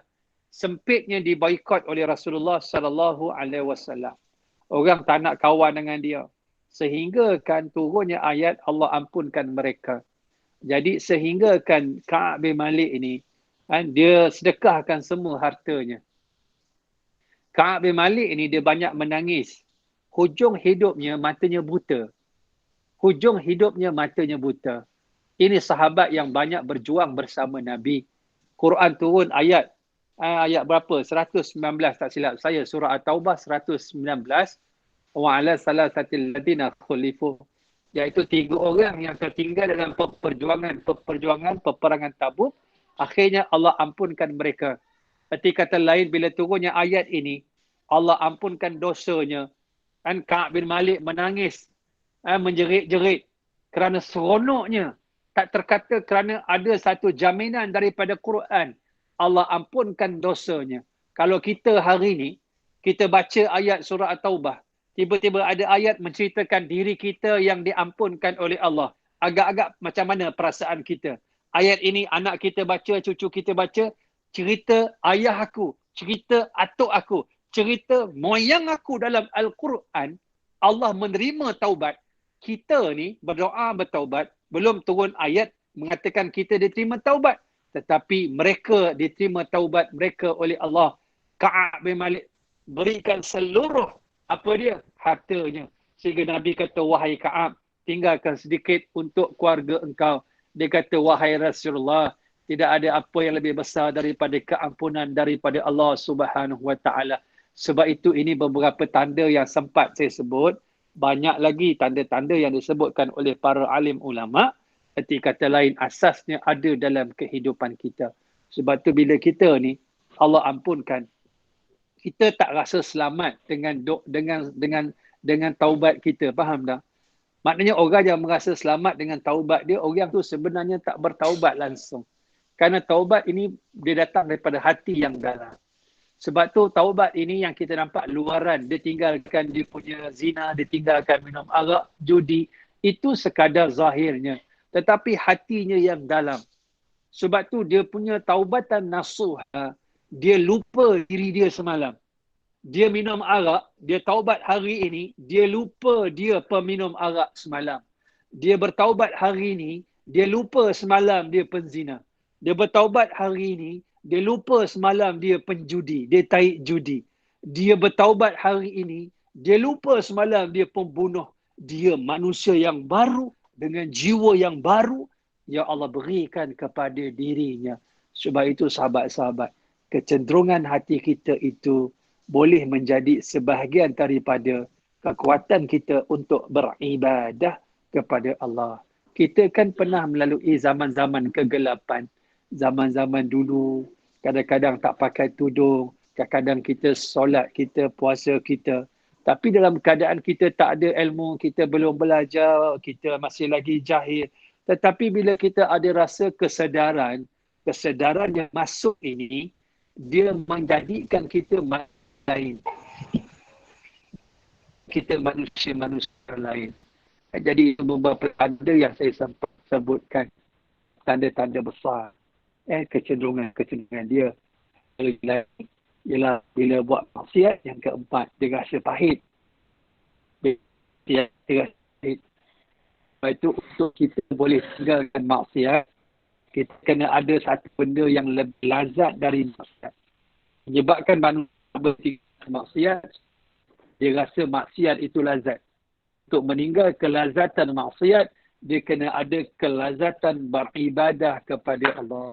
Bila dia rasa beribadah itu satu kelazatan, dia akan merasakan maksiat itu satu kepahitan. Wallahu a'lam bishawab. Terima kasih Ustaz. Ustaz, Sama-sama. soalan Ustaz ni Ya, soalan Ibu. Ustaz.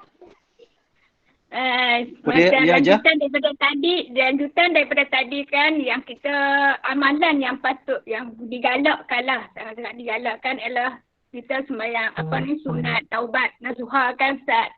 Tapi Rasulullah ikutkan dia punya sunnah dia, dia perkara-perkara dia macam puasa yang selalu dia praktikkan untuk tinggalkan pada kita kan. Puasa, duha dan witir. Yang taubat tu dia tak ada declare lah. Maknanya kan bagi kita yang orang kata orang awam ni kan, maknanya kita kena istiqamah untuk sembahyang taubat ni. Kalau boleh lah tiap-tiap malam lah sebelum kita buat yang lain-lain tu kan. Macam tu Pak Ustaz. And then kita berdoa, kita rojak betul-betul dengan Allah Ta'ala. Berharap dia minta keampunan daripada Allah dosa-dosa kita yang terlampau banyak ni bagi diri Kak lah. Yalah. Ya. Sebab dia macam Rasulullah dia tak nak bincangkan pasal sembahyang sunat-sunat yang lain-lain yang kita dimaklumkan oleh kuliah-kuliah kan. Contohnya Ustaz tadi sunat taubat. Rasulullah dia tekankan, dia amalkan, jangan tinggalkan sunnahku, puasa, Isnin Khamis, and then duha, and then witir. Ya. Subhanaka la ilma lana illa ma 'allamtana innaka antal alimul hakim. Terima kasih pada Hajah yang bertanya. Di kita bila kita tengok sunat-sunat yang telah disebutkan dalam kitab-kitab fiqh oleh para alim ulama, khususnya mazhab kita Syafi'i dan juga mazhab-mazhab yang lain, bermakna bukan bila Nabi tak buat benda tu tak boleh, kena fahamlah. Nabi dalam keadaan Nabi SAW, solat-solat yang Nabi lakukan, kita kena tengok asas-asasnya. Jadi kita ni manusia yang banyak dosa. Dalam keadaan kita berhajat, maka ulama menggariskan antara perkara hajat-hajat kita juga ialah bertaubat. Maka diletakkan kafiat supaya memudahkan untuk kita beribadah. Dalam perkaranya adakah asas-asas yang diambil, bukan dari perkara-perkara yang tak ada yang diada-adakan. Kalau perkara yang tak ada dalam urusan agama diada-adakan, itu dipanggil bid'ah. Perkara-perkara yang ada asas, ada sumber, itu dipanggil perkara khilafiyah. Sebab itu kita jangan kita pening dalam perkara-perkara ini untuk kita peningkan diri kita. Adapun kehidupan kita, kita berhajat kepada Allah Subhanahu Wa Taala. Sebaiknya dengan keadaan kita, bermulakan dengan kita memohon ampun. Kalau kita tak letak pun dalam solat sunat taubat secara khusus, di sana ada solat sunat hajat. Hajat itu juga kita boleh minta dalamnya untuk kita bertaubat. Cuma kita kita susun hidup kita itu dengan kita banyakkan bertaubat. Sebab itu taubat ini ulama sebut bila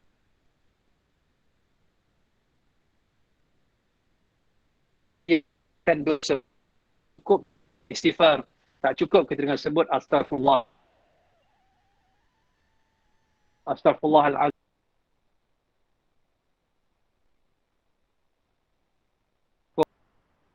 Perkara dosa yang besar ini dalam kita memulai hidup kita dengan bertaubat kepada Allah Ta'ala. Dan ia bukan satu perkara yang wajib. Kalau kita bangun maghrib, kita nak susun solat kita. Nak susun solat kita kan. Kita boleh susun solat kita. Tak boleh jadi masalah. Kita nak mula dengan tahajud, nak mula dengan hajat, tak jadi masalah. Hatta witir.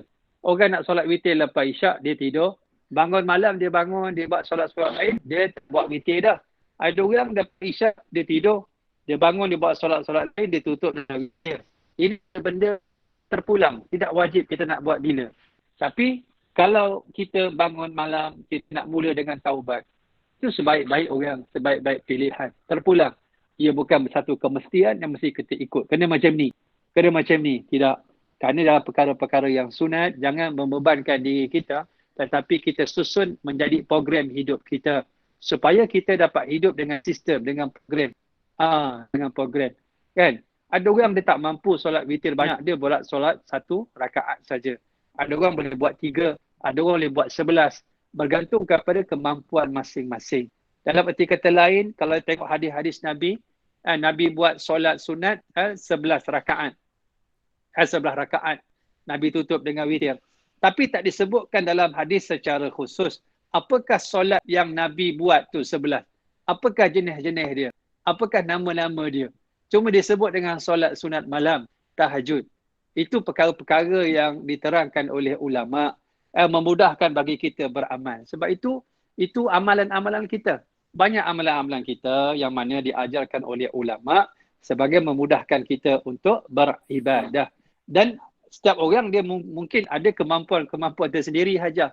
Ada orang dia mampu puasa banyak tetapi bab solat dia malas. Ada orang dia rajin solat malam tetapi bab puasa dia malas. Ada orang dia bangun malam dia malas. Dia puasa dia malas tapi bab sedekah dia nombor 1.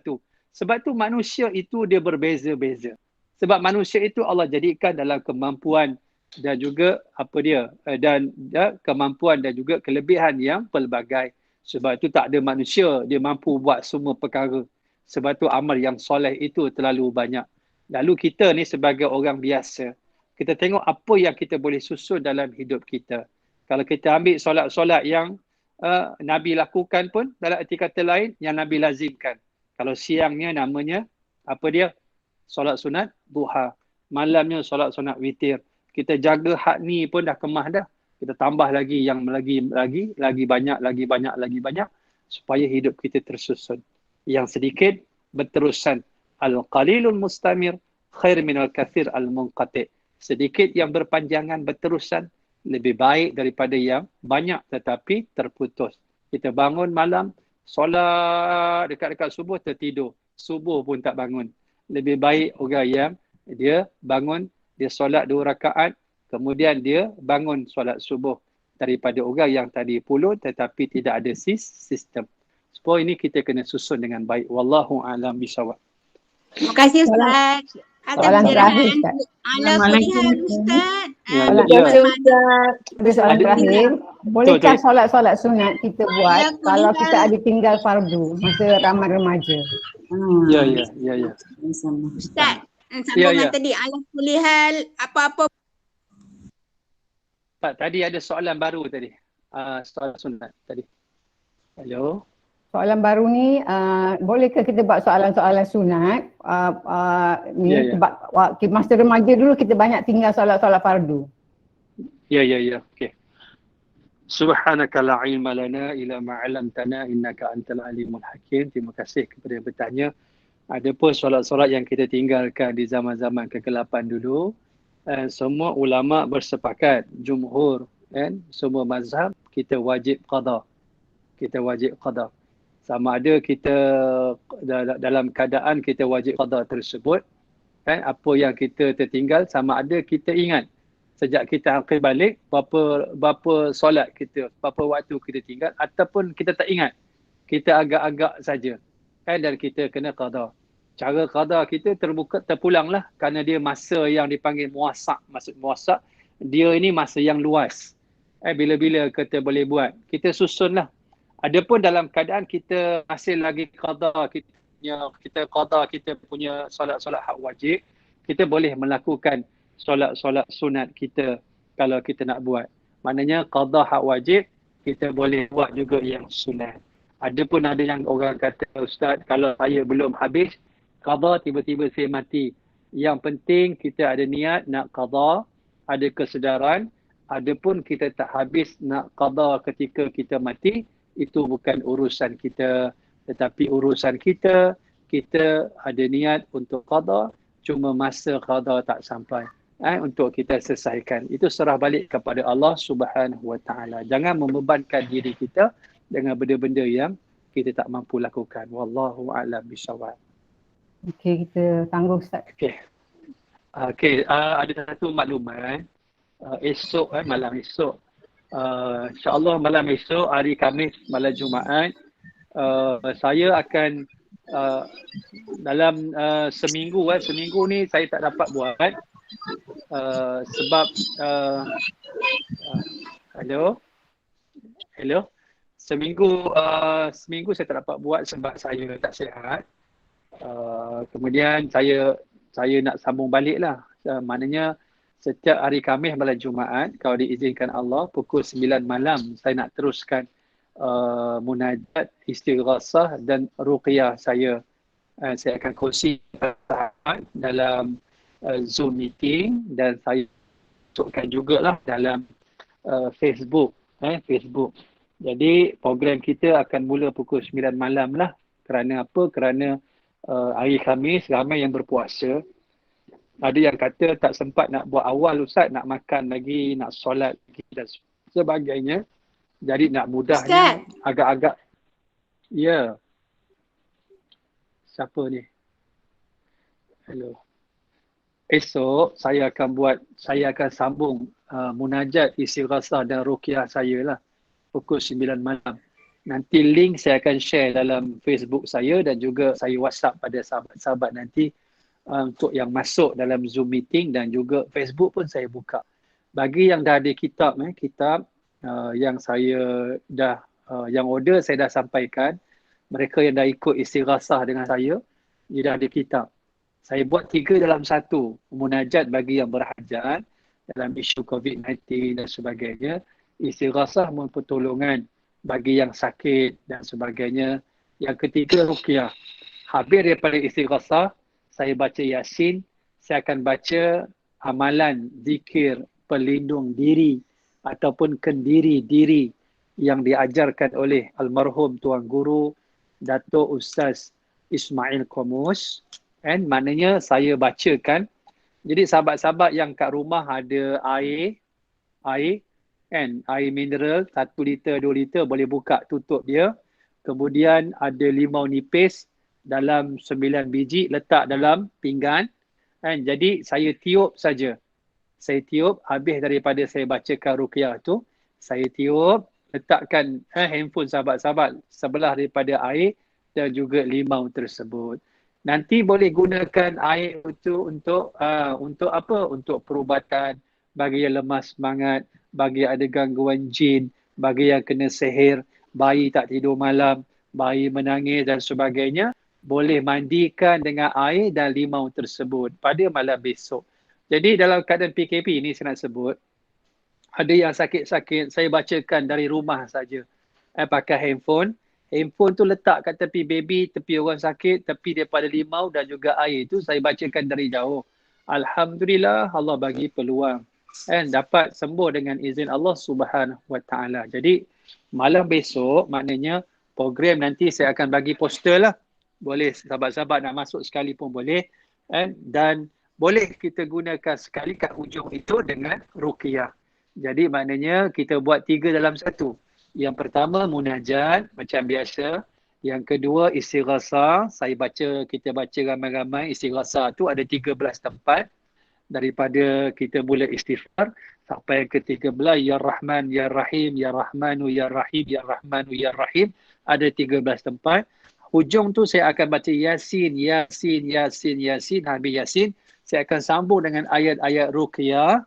Ayat-ayat ruqyah ni habis, saya akan baca doa dan saya akan tiup. Isyarat saya tiup. Kemudian, apa yang ada tu tadi, air, apa yang ada limau boleh guna untuk perubatan Islam. Saya nak bacakan seorang-seorang, tak larat saya. Bacakan terus. Jadi sesiapa yang berhajat And masing-masing cuma sediakan air saja dekat rumah masing-masing, 2 liter air mineral. Dan kalau limau nipis letaklah 9 biji ke 21 biji ke. Jadi saya tiupkan terus dan insya-Allah boleh beramal. Nanti saya akan sharekan dia punya poster untuk malam besok. Cuma program dia pukul 9 malam. Kita nak mengelakkan besok orang buka puasa. Kemudian masa isyak pun pendek. Kalau kita dah solat isyak, maka pukul 9 tu cantik lah. Pukul 10 insya-Allah boleh selesai. 10 insya-Allah boleh selesai. Lepas tu sahabat-sahabat boleh berehat, boleh tidur untuk meneruskan kehidupan pada hari Jumaat yang penuh keberkatan. InsyaAllah boleh. Bismillahirrahmanirrahim. Allahumma anfa'na bima 'allamtana wa 'allimna ma yanfa'una. Ya Allah, manfaatlah pada kami dengan apa yang kau ajar pada kami, ajarlah kepada kami ya Allah dengan perkara-perkara yang bermanfaat bagi kami. Ya Allah, ampunkan dosa kami, ampunkan dosa kedua orang ibu bapa kami, ampunkan dosa ya Allah suami kami, isteri kami, anak-anak, adik-beradik, sahabat, jiran-jiran kami, ampunkan dosa tok-tok guru kami, para alim ulama kami yang tidak jemu-jemu ya Allah, membimbing kami ke arah jalan petunjuk-Mu. Ya Allah, ya Tuhan kami, jadikan anak cucu zuriat keturunan kami anak-anak yang saleh dan salihah, beriman dan bertakwa, mendirikan solat, menutup aurat, tahu membaca Al-Quran, anak-anak yang boleh memandi, mengkafan, mendirikan solat jenazah untuk kami, anak yang boleh mengusung keranda kami ke kubur, anak yang boleh memimpin tangan kami ke syurga-Mu. Ya Allah, ya Tuhan kami, jangan Engkau uji kami. Kalau Engkau uji kami, ya Allah, Engkau akan buka kelemahan kami. Engkau akan koyakkan tabir-tabir kelemahan kami. Rabbana atina fid dunya hasanah wa fil akhirati hasanah wa qina azaban nar. Subhana rabbika rabbil izzati amma yasifun. Wassalamun ala mursalin. Walhamdulillahi rabbil alamin. Taqabbalallahu minkum. Wa minkum taqabbal.